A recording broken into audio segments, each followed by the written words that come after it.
अपना सिर काट कर देने वाली रानी कौन थी? आज हम उस रानी के बारे में बात करेंगे जिसने अपने पति के खातिर अपना सिर काट दिया था।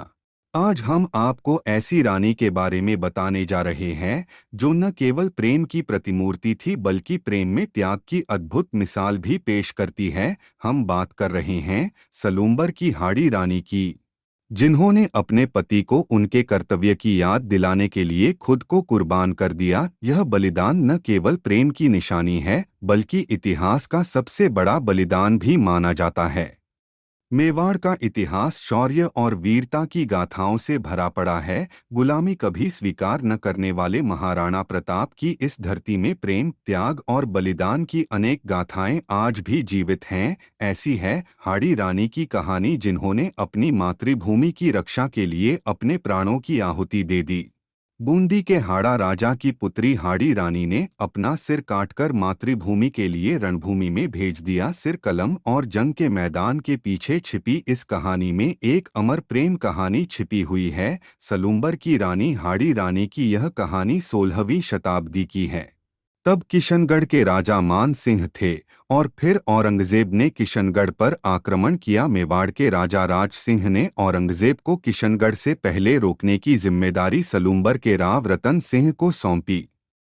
इसके एक दिन पहले ही राव रतन सिंह का विवाह हाड़ी रानी से हुआ था। रानी के हाथों की मेहंदी सूखने से पहले राव रतन सिंह को युद्ध के मैदान में जाना पड़ा। राव हाड़ी रानी से इतना प्यार करते थे कि एक पल के लिए भी दूर नहीं रहना चाहते थे।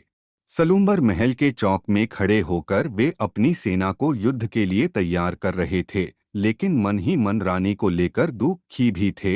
और फिर उन्होंने एक सिपाही से रानी की निशानी लाने को कहा। जब सैनिक हस्ताक्षर लेने के लिए रानी के पास आया तो रानी को लगा कि राव रतन सिंह उसके प्रेम के मोह जाल में फंस गए हैं और वह इस प्रकार युद्ध को नहीं जीत सकते हैं। फिर रानी ने एक पत्र लिखा और फिर अपनी ही तलवार से हाड़ी रानी ने सर काट लिया और सैनिकों के साथ भेज दिया।